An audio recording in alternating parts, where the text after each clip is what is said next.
This is a speedy version because Lisa will give me death stares if I go any further. So once there was a young baby named Nebekenezzer. Here's the baby.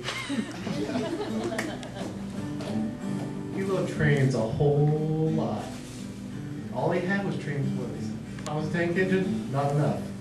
More trains. He grew up, and his mom was like, well, maybe it'll go away. But he still had the starlight of trains in his eyes. We became adolescent Nebekenezzer. And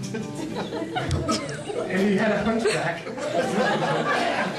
He got a job with one of the train companies in Texas. Guess what the name was? First train company of Texas. You got it. So naturally,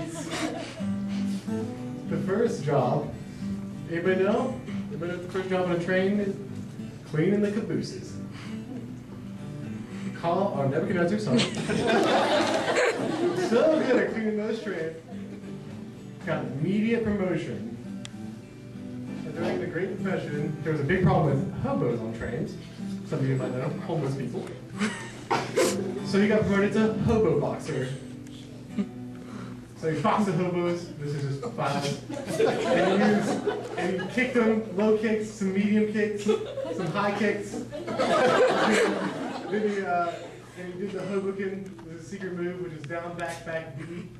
And then he shoots it and vaporizes them.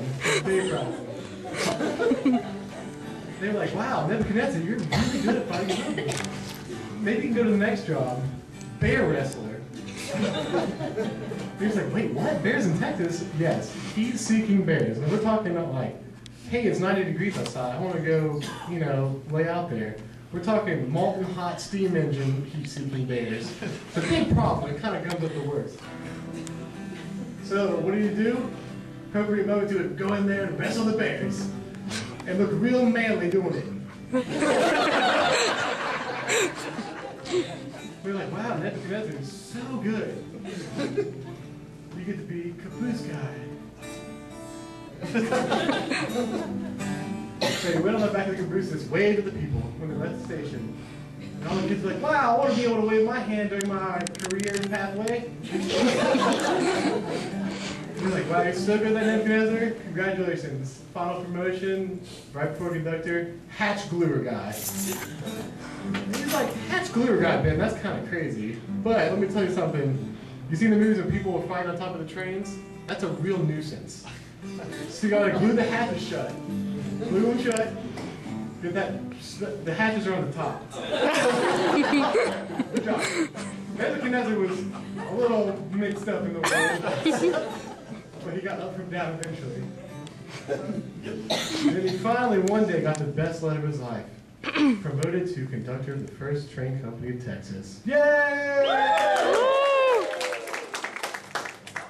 So the first day of the job, you're training. You're conducting, but not like not like this type. This type. Yeah, you got it. Now just start going on the train. There you go. The grass was green and the sky was blue. Everything else was the appropriate color. Until up ahead, pause the story. You wouldn't believe it if I told you. They were just a herd of cows.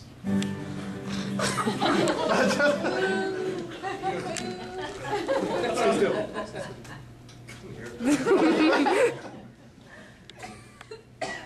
No, other side. Sorry, it's okay. So there's a cow. So the cow's like, well, sorry, Nebekenezzer's like, oh, well, the cattle thing's gone from. So he laid on the brake a little bit, and I'm sorry, but you gotta hit him. Let's look gently. But there was a little old lady milking that cow. So naturally, it's Texas in about the 1850s, so he's immediately put on death row. Death row, buddy. So they come in. We'll skip the meal part to save time, okay? So he gets strapped into the electric chair the first day. And then do you have any last requests? He's like, no, don't do it. He's like, oh, sorry, I can't do that. So, switch. And they turn it off. And the doctor comes in and the thump, Nebekenezzer is still alive. Yay! So Nebekenezzer gets back in the job, cleaning cabooses for the second train company in Texas. Boxes some more hobos, wrestles some bears, waves at people. Then he glues some hatches on the top. Then he's a conductor of the second train company. And he's good the first day going nicely. And there's cars up ahead, so he's waiting on the horn. Good horn noise. A better horn noise. Cars. I'm there. So all the cars except for one moved. It was a beautiful Sabre, and needless to say, there was a little old lady driving it. So Nebekenezzer was immediately put on death row again. This time they come in, they don't even ask him to give the last request, and they just electrocute him. And this time they're just kind of like, nope, keep going. This time they kind of play some solitaire, do other 1850s things to do. And they turn it off. The doctor comes in, the thump, Nebekenezzer is still alive. Nebekenezzer gets back in the job. Double speed. Washing cabooses.